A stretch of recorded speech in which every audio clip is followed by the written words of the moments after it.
Hello all. Hello to my Blood Over Intent family. Hello to anybody else that's watching or listening. Just making a video about just positive energy, love, and I plan on making this video for a few days now, and I just kind of had to sit around and think about what to really say and because you know what you feel, but putting it into words can be the hardest thing ever. And of course, we're supposed to be telepathic, so it's hard for me to really put my expressions into words just because it's just like something you can't feel, or something you can't tell but you can only feel. And for me, it's kind of difficult. I guess that's the side effect of being who I am. I have a lot of emotional feeling, and I have a deep understanding though, and I think that's what gets me through most of everything in my life so far. I mean, I wouldn't have took Blood Over Intent serious if I didn't have the open heart to see it in the way I did. And, for all those people who haven't done it, that's okay. Not everybody has to spill their blood. There's only 144 in the Book of Life, and that's all we need to get this mass awakening going. For the people that don't spill their blood and just know about this, I think you should spread it around and try to understand it, because, just because you don't understand something doesn't mean, you should just abandon it and not look at it again, because you got to admit, what information you find on Blood Over Intent has to speak to your heart in some ways, unless you don't have one. And I feel sorry for people that don't have a heart, or who don't have an open heart and can see things like this. But we're dragging you along too in the future, so you can bet your little ass on that. But I really wanted to talk about love and how how it's expressed, and how I feel like it's so falsely expressed in our reality. Is people see love as a relationship between two people, and that's understandable, but they make it seem like it's just that. It's like love should be only with your spouse or in your family. And I've always seen that to be like a connection that's really true, and it's really divine. It's really comfortable. It's a comfort space, and really I think the biggest thing we have to achieve is that comfort space all around the world, because we are one big family in reality. If you think about it, we all come from the same place.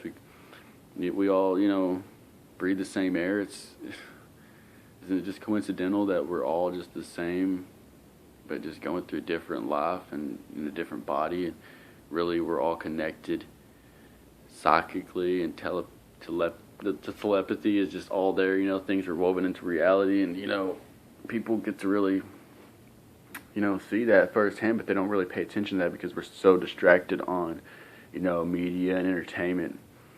And I haven't watched TV in actually years, and I think that's the biggest thing that got me to find Blood Over Intent. It was just looking through the truth on the internet. And I've been looking through the truth on the internet for about 4 years, a little over 4 years now, and it led me to this. And I was like so thankful when I found this, because I was like, this is it. I felt it in my heart, this was it.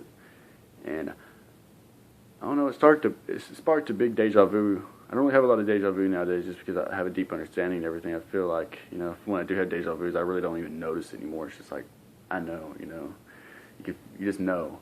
And it sparked a big deja vu with when I was a kid, I think. Being born, I actually had like a lot of spiritual activity when I was born, because I almost died at 3 months old, I guess, before I had like a lot of incognition and memory, or whatever those words are. I don't use a lot of big words too much unless I'm writing poetry or music or something. And I just see it like, wow, because I feel like the truth, you're born with it. You are, but you don't know how to put it into words, because it's only something you feel. You're like, like everybody has found out, we are supposed to be telepathic, not speaking tongues and vibrations, right? So it's something you only feel, and you can't really put into words because you just know. And as a kid, I could always feel like, wow, I could feel what Christmas really was, the celebration of it, but I couldn't put it into words. Like, there's something darker, or like, there's something not dark, but more underlying. There's something underneath the veil, you got to lift it. And all my life I've been, looking at that and trying to achieve that.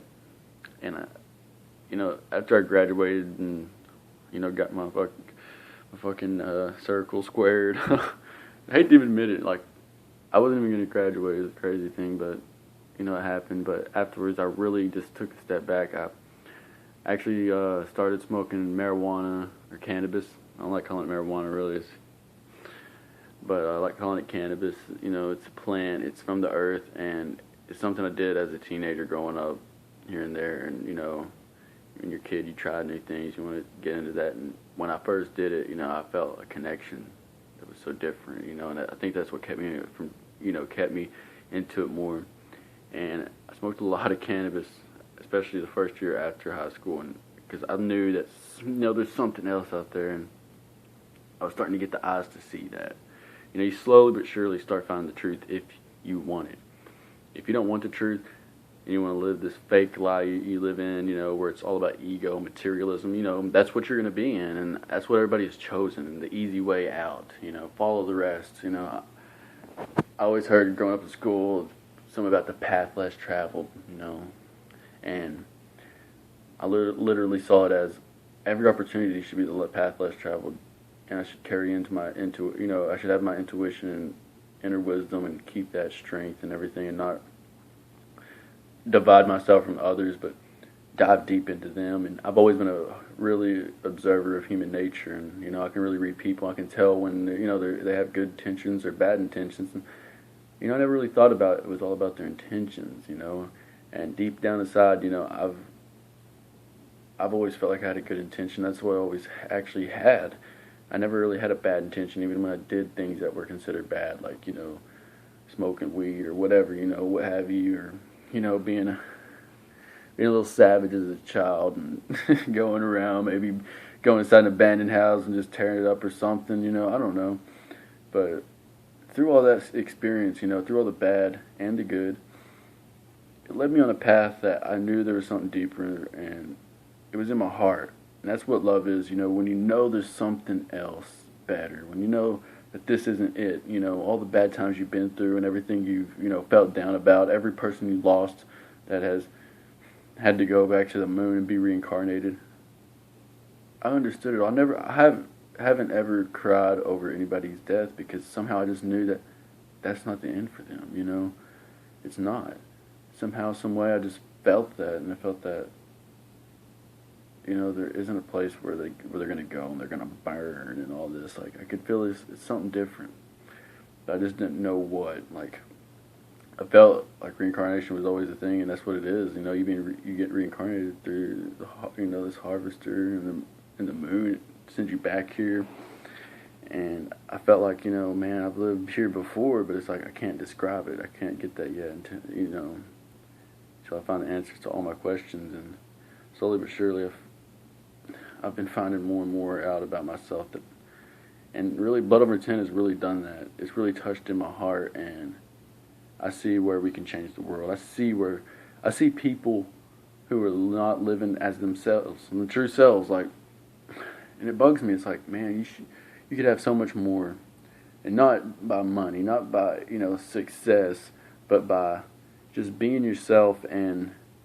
allowing that to happen without thinking about anybody's judgment. That's the thing. I think judgment is the biggest thing of all. We are told how to judge. We are told what crazy is. We are told what stupid is. We are told what cool is. To me, I've been putting on my social media and stuff, and just throwing out to the world in person that selflessness and love is the new cool to me. Unless you have, unless you're given and you have love for people,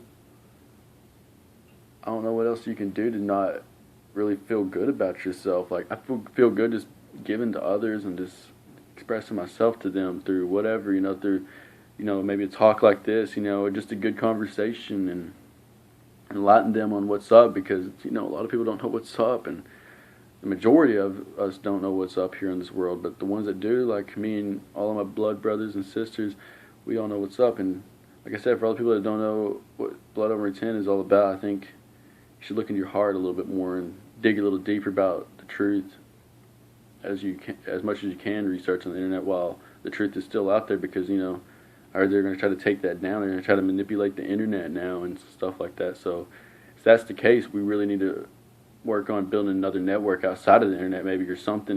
Find somebody who's specializes in that in our Blood Over 10 community, and get that fixed, and so we can all stay connected in a way, or something has to give to where we can stay connected, because I feel like, you know, that's the most important thing, is to stay connected to our blood brothers and sisters.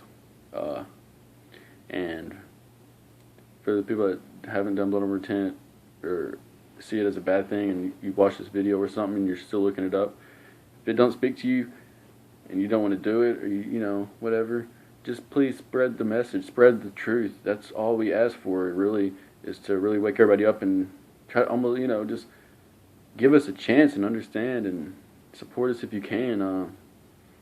You know, we're not here to, you know, be against anything. We're here to stand for something. If you don't stand for something, you'll fall for anything. And you should all, we are all here for each other. And you should all just be helping each other. And that's the way I feel. And I feel like that's what love is when we all come together as one, because we really are one. And I wanted to say thank you for watching this. I'm kind of running out of time, I think. But I love you all, and just stay well, stay alive, and we're gonna live forever. I know that. We're going to the eternal waters. We're going to the Holy Grail. Just wait and see. That's why I'm growing my hair out. I gotta stay warm on the way there. I love you all.